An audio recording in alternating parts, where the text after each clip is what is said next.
You drag your hand across a rough wooden park bench, and you catch a tiny splinter. Happens to all of us. Right. It breaks the skin. You pull it out, wash the scratch, slap a piece of adhesive on it, and, you go on with your day. You don't really think about it. Exactly. You assume the bandage is doing the heavy lifting to keep you safe. Yeah. But beneath that small strip of cotton in the microscopic architecture of your tissue, an intensely violent, highly choreographed defense sequence has just been triggered. We brush off these minor injuries because the macroscopic symptoms, the little redness, maybe some localized heat, they seem so trivial. Right. We completely overlook the staggering biological logistics required to prevent that single splinter from becoming a fatal event. Which is wild. Welcome to this deep dive. Today, we are cracking open Chapter 34 of a foundational physiology text to examine the body's hidden war against infection. And it really is a war. It is. I mean, the reality is you exist in a world completely saturated with bacteria, viruses, fungi, and parasites. They coat your skin, they are suspended in the air you just inhaled, and they thrive by the billions inside your digestive tract. That's a little unsettling when you put it like that. It really is. Yet, you survive. So our mission today is to trace the life or death journey of your body's standing army, the white blood cells, from their genesis in the bone marrow to their ultimate sacrifice on the battlefield of that minor paper cut. If we connect this to the bigger picture, this source material doesn't just list a bunch of dry biology facts. It reveals a highly coordinated, logistical masterpiece. Right. Our survival doesn't rely on like a static, passive wall keeping the outside world at bay. It relies entirely on highly mobile, biochemically reactive units navigating an incredibly complex internal highway system to seek out and neutralize foreign invaders. It's like a microscopic special ops team. Exactly. It is a dynamic, fluid system, and understanding its mechanisms completely changes how you view your own biology. But having a standing army is only effective if you have the right troop distribution. Right, the logistics matter. Let's look at the sheer ratio of forces here. In a single microliter of blood, you have roughly 5 million red blood cells handling the oxygen transport. Millions. Millions. But scattered among that massive crowd, you only have about 7,000 white blood cells. I mean, they are incredibly sparse in the circulation. They are sparse in the bloodstream because, well, the blood is mostly just their transit system. Oh, interesting. Yeah.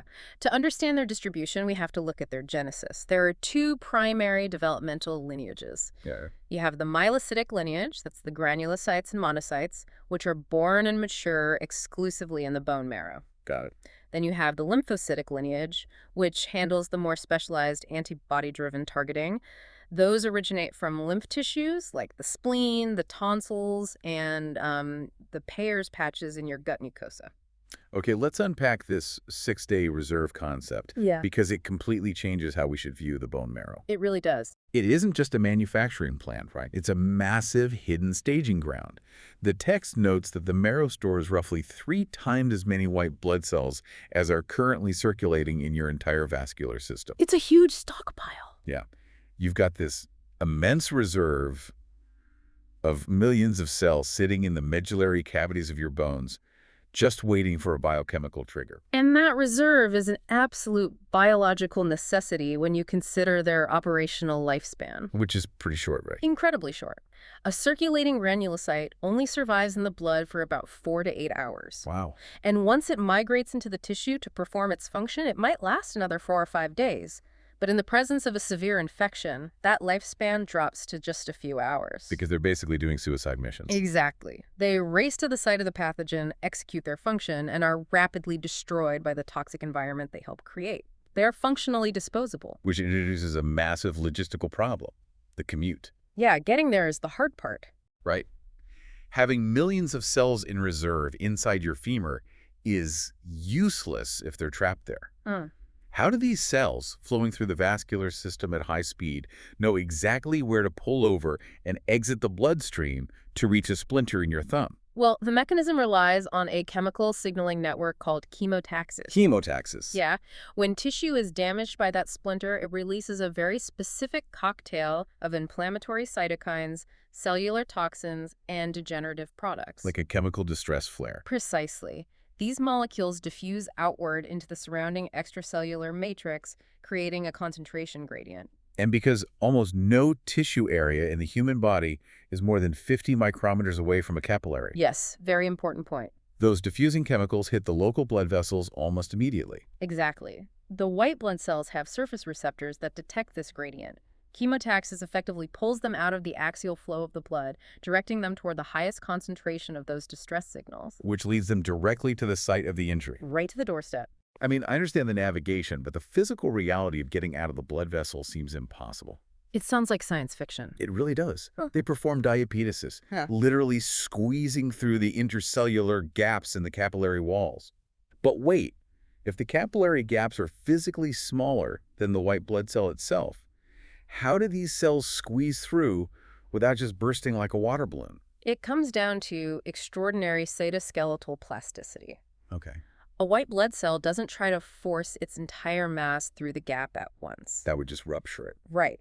Instead, it polymerizes actin filaments at its leading edge, creating a narrow pseudopod like a temporary arm that threads into the microscopic cleft between the endothelial cells. Oh, wow. And then the rest of the cell momentarily liquefies its internal cytoplasm, flowing through that constricted gap almost like a gel. That is wild. Yeah, and then it reassembles its structural integrity on the other side. But once they are out of the vascular system, they lose the current of the blood flow. They have to propel themselves through the dense extracellular matrix of the tissue using amoeboid motion. Which is hard work. Very. The source clocks their speed at up to 40 micrometers per minute. In the microscopic realm, moving your entire body length every 60 seconds through a solid tissue bed is a full-on sprint. They're racing up that chemical gradient, and once they arrive at the highest concentration of the signal, the actual combat phase begins through phagocytosis. But this introduces another problem. Phagocytosis is cellular engulfment, but it has to be highly selective. Otherwise, it's a disaster. Right. If these cells just dissolved anything they touched, they would devour your own healthy muscle and skin tissue. The selectivity mechanism is brilliant because it relies heavily on surface physics and molecular tags. It operates on a strict set of biochemical rules. Most healthy host cells have very smooth plasma membranes and specialized protective protein coats that physically repel the phagocytes. They slide right off. Exactly. Yeah. Whereas necrotic tissue and foreign pathogens typically have rough surfaces and lack those specific host protein markers. But the real targeting system is opsonization. Yes. When your body develops antibodies against a specific pathogen, those antibodies bind to the bacterial membrane. But they don't just sit there. No, they are active participants. Right. Their structure allows them to bind with the C3 protein from the complement cascade. And that C3 molecule acts like a molecular handle. The phagocytes have highly specific receptors for C3. It's an undeniable biological eat-me sign that triggers the immediate engulfment process. And the execution of that process differs depending on which cells arrive, doesn't it? Oh, definitely. Neutrophils are your rapid response units. They arrive fully mature and ready to engulf pathogens immediately. How many can they eat? A single neutrophil can typically process about 3 to 20 bacteria before its internal reserves are depleted and it dies. So they burn out fast. Very fast. Monocytes, however, play a much longer game. Right, because monocytes circulating in the blood are actually immature. Yeah. But once they undergo diapedesis and enter the tissue, they undergo a staggering physical transformation. They become massive. Yeah, they swell up to 5 times their original volume, developing massive numbers of internal lysosomes. They mature into macrophages, the sustained tissue remodelers. And a fully mature macrophage can engulf up to 100 bacteria. Wow. Yeah, they are physically large enough to consume whole red blood cells or malarial parasites. Things vastly too large for a neutrophil to handle. Exactly. And after a macrophage digests a pathogen, it can extrude the residual waste products and survive in the tissue for months. Here's where it gets really interesting. Because the actual digestion process inside the macrophage isn't just about enzymatic breakdown. No, they don't mess around. They are literally waging chemical warfare. Once the bacteria is swallowed into an internal chamber called a phagosome, the cell's lysosomes fuse with it to dump in proteolytic enzymes. Like a standard. Right, but they also utilize peroxisomes, which generate incredibly powerful oxidizing agents. Superoxide, hydrogen peroxide, and hydroxyl ions. It is a lethal biochemical cocktail. And to make it even more devastating, these cells possess an enzyme called myeloperoxidase. Which does what? This enzyme catalyzes a reaction between the hydrogen peroxide they've generated and ambient chloride ions to synthesize hypochlorite. Which is the exact active ingredient in household bleach. Literal bleach. You have microscopic structures moving through your tissues, engulfing bacteria, and synthesizing literal bactericidal bleach to dissolve them from the inside out. It's an aggressive tactic. I have to ask, though, what prevents the macrophage from accidentally digesting its own internal organelles when it releases these compounds? Well, the genius of the system is compartmentalization. The synthesis of those reactive oxygen species and the hypochlorite occurs exclusively within the sealed membrane of the phagosome. Ah, so it's contained. Completely. The toxic compounds never enter the main cytoplasm of the macrophage. It creates an isolated, lethal kill chamber specifically for the pathogen. Which is probably necessary for the really tough targets. No, absolutely. This extreme chemical environment is completely necessary when dealing with resilient targets like the tuberculosis bacillus. Right, the text mentioned that one. Yeah, it possesses a thick, waxy lipid membrane that resists standard proteolytic digestion. Macrophages have to deploy specialized lipases specifically to dissolve that lipid armor. And not all of these macrophages are roaming the tissues, right? The reticuloendothelial system is essentially a network of permanent local garrisons. Yeah, stationary troops. You have histiocytes stationed continuously in your skin. You have alveolar macrophages patrolling the air sacs of your lungs. And if they encounter a foreign particle they can't biochemically digest, like, say, silica dust, What do? they will literally swarm it, fuse together, and form a giant cell capsule to physically quarantine the threat from the rest of the pulmonary tissue. That is incredible. And the source mentions the filtration efficiency of these stationary macrophages is unmatched, particularly in the liver. Oh, the Kupffer cells. Yes. Every time you consume a meal, a significant load of gastrointestinal bacteria passes through your intestinal mucosa and into your portal blood. Right, the liver gets the first pass. Before that venous blood is allowed to enter your general systemic circulation, it must pass through the liver sinusoids, which are heavily lined with Kupffer cells. High-speed imaging of this process shows Kupffer cells snatching a single bacterium out of the flowing blood in less than 0.01 seconds. It is a flawless, high-velocity biological water filter. It's just mind-blowing. It is. Now, take all of this intense microscopic biochemical warfare, the chemotaxis, the diapetesis, the oxidative bursts, and zoom out. The macroscopic result of all this cellular activity is the clinical presentation of inflammation. Oh, right. The redness, the swelling, the heat you feel around that paper cut. It's not just a byproduct of the injury. It's an orchestrated vascular response driven by histamine, bradykinin, serotonin, and prostaglandins released by the damaged tissue. Yeah, those compounds cause severe local vasodilation, increasing blood flow to the area, which generates the heat and erythema. A redness. Right. They also massively increase the permeability of the local capillaries. Fluid and proteins flood into the interstitial space, causing the visible edema or swelling. And one of the most critical proteins that leaks into the tissue is fibrinogen. Fibrinogen triggers the walling off effect, doesn't it? It does. It polymerizes into a physical fibrin clot in the tissue spaces and local lymphatics. So it effectively builds a barricade around the injury site to prevent the pathogen from disseminating into the rest of the body. What's fascinating here is how the specific pathology of different bacteria interacts with this walling off process. Like staph versus strep. Exactly. Consider a staphylococcal infection. Staph bacteria release extremely lethal cellular toxins that rapidly destroy surrounding host tissue. Which sounds terrible. It is, but paradoxically, because they are so violently destructive, they trigger an immediate and intense inflammatory cascade. The body walls off a staph infection incredibly fast, confining it to a single localized abscess. So the extreme local destruction caused by the staph bacteria actually limits its ability to spread systemically. Yeah, and exactly the opposite happens with Streptococcus. Strep bacteria don't induce the same level of acute localized tissue necrosis. So they fly under the radar. Precisely. Because the local damage is less severe, the inflammatory response and subsequent walling off process develop much more slowly, often taking many hours. Which gives the strep bacteria a massive window of opportunity to quietly reproduce and migrate. It's a brilliant evolutionary paradox, really. The less locally destructive pathogen is actually far more lethal to the host because it evades the immediate quarantine response.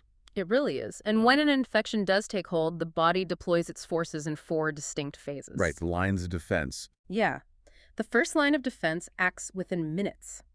Those stationary tissue macrophages, like the histiocytes in the skin, immediately enlarge, break their structural attachments, and begin phagocytosis. Their numbers are low, but their immediate proximity prevents early systemic spread. Exactly. Then, within the first hour, the second line of defense kicks in, which is the neutrophil invasion. And this is driven by an elegant alteration of the local capillary endothelium. How so? Well, inflammatory cytokines like tumor necrosis factor and interleukin-1 cause the local endothelial cells to express adhesion molecules on their surface, specifically selectins and ICOM-1. Oh, so as circulating neutrophils flow past, complementary integrin molecules on their cell membranes bind to these adhesion sites. Yes, it's called margination.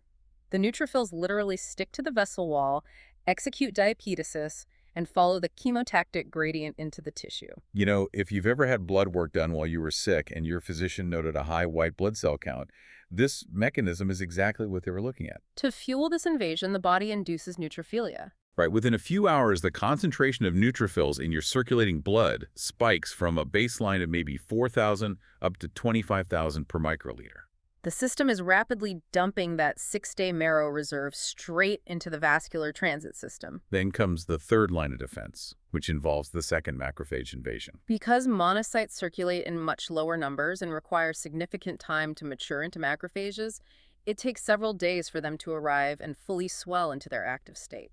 But once they reach peak maturity in the tissue, they become the dominant phagocytic force, clearing the bulk of the necrotic debris. Yeah, they do the heavy lifting. And if the battle rages on, the fourth line of defense activates the bone marrow feedback loop. This part is fascinating. The activated macrophages at the site of the infection synthesize specific colony-stimulating factors, GM-CSF, GCSF, MCSF, along with TNF and IL-1. And these chemical messengers travel all the way from the localized injury through the blood back to the bone marrow. They physically bind to multipotent stem cells and force them to dramatically accelerate their division and differentiation. Which takes 3 to 4 days to mature these new cells, right? Right. But once that factory is fully operational, it can pump out white blood cells at 20 to 50 times the normal rate for months. Months. Yeah. The aftermath of this sustained combat is striking. Millions of neutrophils and macrophages engulf massive quantities of pathogens until their internal biochemical environments become toxic to themselves, and they undergo apoptosis. They die en masse. They do. The resulting tissue cavity becomes filled with necrotic host tissue, dead pathogens, and the lipid-rich remnants of millions of dead white blood cells. We identify this macroscopic collection of cellular casualties as pus. Pretty gross, but very necessary. Absolutely. Now, everything we've covered so far deals with standard bacterial clearance.